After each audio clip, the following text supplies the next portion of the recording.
नमस्कार सुप्रिय दर्शक, आमी नीलकमल और বিউটি অফ নেচার ইউটিউব চ্যানেলে আপনাদের সবাইকে স্বাগত। আকাশে প্রচুর মেঘ অন্ধকার হয়ে আছে, তারই মধ্যে আপনাদেরকে একটা ভালো জাতের ড্রাগন এর রিভিউ দিতে এসেছি। তো তারই একটা গাছ এখানে আছে দেখুন, আর গাছটার নাম হচ্ছে কি জায়েন্ট গোল্ড। এই জায়েন্ট গোল্ড অর্থাৎ ফলটা বেশ ভালো সাইজের হয়, মানে খুব বড় হয় না। খুব বড় বলতে আমরা অনেকেই বলি যে 1 কিলোর উপরে ফল হবে, কিন্তু আমাদের এই ক্লাইমেটে খুব কম জাতের ফল আছে। আমার বাগানে এখনও 1 কিলোর মতো হয় না, তো খুব কম জাতের ফল আছে যার ওই রকম হয়তো ওয়েট হতে পারে। এটা কিন্তু এই গোল্ড বলার কারণটা হচ্ছে দেখুন এর কালারটা বড় এবং কালার দেখুন। এটা আপনারা আরও বুঝতে পারবেন আপনাদের সামনে যদি আমি অন্য একটা ভ্যারাইটির ফল রাখি। দেখুন এর সাথে এর ফেরাকটা দেখুন, কালারটারও পার্থক্যটা দেখুন। এইটা পুরো গোল্ডেন কালার, ফলটা দেখেই আপনারা বুঝতে পারছেন যে রংটা আলাদা। আর এই একটা গাছ আমার 14 ইঞ্চি টবে সমস্ত গাছ আছে, তাতে দেখুন একই সাথে 4টা ফল হয়ে আছে। আরও কিছু ফল আমি আগে হারভেস্ট করেছি, তখন 1টা 2টা এরকম করে ছিল, আর এই সময়ে অনেকগুলো ফল আছে। ফলের সাইজ দেখুন যথেষ্ট বড়। এইটাকে আমি হারভেস্ট করি, করে আপনাদেরকে এর ভেতরটা আর এর ওজনটা আপনাদেরকে দেখাই।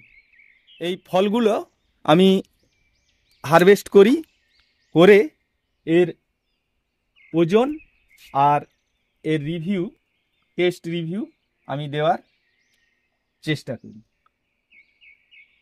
এইটা একই ডালে ফল 2টা হয়েছে, তো খারাপ সাইজ হয়নি। নর্মালি যেটা হয় যে 250 গ্রামের উপর সাইজের ফল হওয়া মানেই ভালো সাইজ। তো এখানেই আমি ওজন করে আপনাদেরকে দেখাই।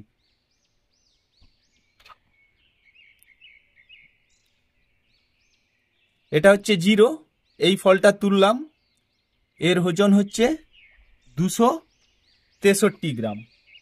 আরেকটা তুলি, এটা হচ্ছে 278, মানে প্রায় 300-র কাছে। এটা হচ্ছে 267 গ্রাম। আরেকটা তুলি, এইটা হচ্ছে 322। তাহলে বুঝতেই পারছেন যে প্রত্যেকটা ফল 250 গ্রামের উপরে এবং 300 পেরিয়ে যাচ্ছে। তো এটা একটা ভালো জাতের ড্রাগন, প্রচুর পরিমাণে কিন্তু ধরে, কমার্শিয়ালিও এটাকে চাষ করা যায়। আর কালারটা খুব সুন্দর, একটা গোল্ডেন কালারের এই ড্রাগন। আমি কেটে আপনাদেরকে দেখাই যে জায়েন্ট যে গোল্ড, তার ভেতরটা দেখুন সাদা, আর তার মাঝে অসংখ্য কালো কালো বীজ আছে। এটা এবার আমি একটু নিয়ে টেস্ট করে দেখি যে খেতে এটা কেমন। খুবই সুন্দর। এটা সাদাটা যে একটু মিষ্টি কম হয় এটা কিন্তু তা নয়। আর আমি এই মাত্র এটাকে হারভেস্ট করে কেটে আপনাদেরকে দেখাচ্ছি। যদি 2-1 দিন আপনাদের বাড়িতে রাখেন তাহলে এর টেস্ট কিন্তু আরও ভালো পাবেন। যথেষ্ট মিষ্টি খেতে, একটা সুন্দর ফ্লেভার আছে। তো এই জায়েন্ট গোল্ড কিন্তু আপনারা আপনাদের সংগ্রহে রাখতে পারেন। ভিডিওটা এই পর্যন্ত। সবাই ভালো থাকুন, সুস্থ থাকুন, আর 2-4টা ভ্যারাইটি অন্তত আপনাদের বাগানে অন্যান্য গাছ থাকে তার সাথে ড্রাগন আপনারা চাষ করুন। ধন্যবাদ আবারও, দেখা হবে পরের ভিডিও।